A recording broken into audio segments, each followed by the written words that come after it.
स्वामी विवेकानंद जी के बारे में रोचक फैक्ट।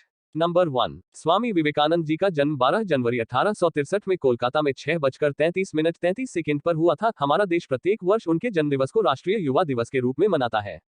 नंबर 2, स्वामी विवेकानंद जी का जन्म कोलकाता के एक बंगाली रूढ़िवादी हिंदू परिवार में हुआ था, जिसमें उनके पिताजी विश्वनाथ दत्ता ब्रिटिश शासन में कोलकाता हाईकोर्ट में कार्यरत थे और उनकी माताजी भुवनेश्वरी देवी गृहिणी थी।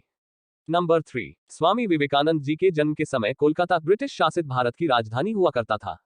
नंबर 4, स्वामी विवेकानंद जी के बचपन का नाम नरेंद्रनाथ दत्ता था, जिन्हें वेद, उपनिषद, भगवत गीता, रामायण, महाभारत और पुराण जैसे हिंदू ग्रंथों के ज्ञान को अर्जित करने में काफी रुचि थी।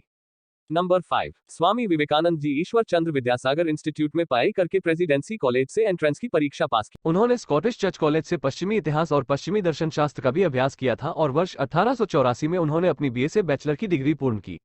नंबर 6, स्वामी विवेकानंद जी अपने पिताजी की मृत्यु के बाद परिवार की गरीबी के कारण अपनी मां और 9 भाई बहनों को पर्याप्त भोजन कराने के लिए दो दिनों तक भूखे रहते थे। नंबर 7, उस समय स्वामी विवेकानंद जी बीए से बैचलर की डिग्री होने के बाद नौकरी पाने के लिए संघर्षरत थे, जिसकी वजह से उनका भगवान से विश्वास डगमगा चुका था और वो लगभग नास्तिक हो गए थे।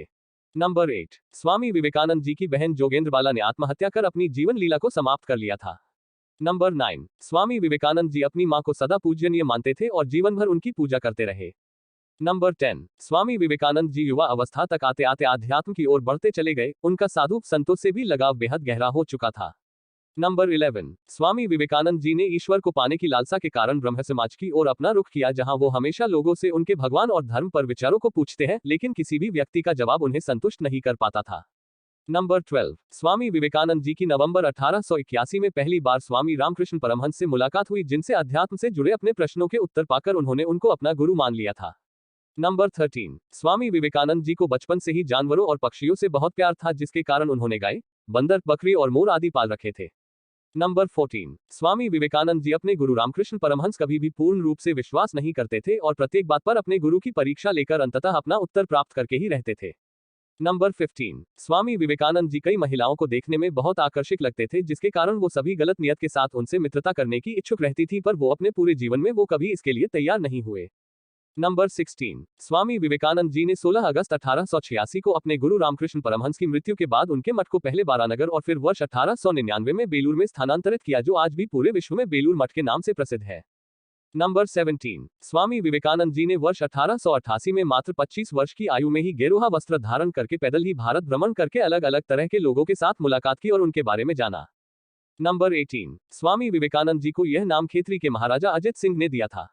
नंबर 19, स्वामी विवेकानंद जी जुलाई 1893 में विश्व सर्वधर्म सम्मेलन में भारत की ओर से सनातन धर्म का प्रतिनिधित्व करने के लिए शिकागो गए थे, जिसमें कुछ कारणों से पहले बोलने का अवसर नहीं दिया गया, लेकिन कुछ समय बाद प्रोफेसर जॉन हेनरी की सहायता से उन्हें बोलने का मौका मिल ही गया था।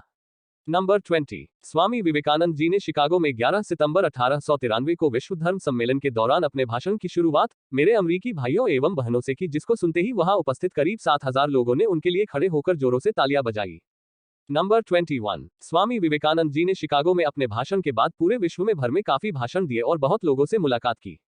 नंबर 22, स्वामी विवेकानंद जी ने 1897 में भारत रामकृष्ण मिशन की स्थापना की और सामाजिक मुद्दों पर भाषण देकर महात्मा गांधी, सुभाष चंद्र बोस जैसे नेताओं को काफी प्रभावित किया था।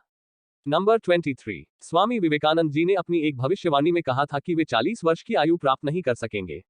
उनकी यह बात तब सच साबित हो गई जब 4 जुलाई 1902 को उनकी मृत्यु 39 वर्ष की आयु में तीसरी बार दिल का दौरा से बेलूर मठ में हुई थी।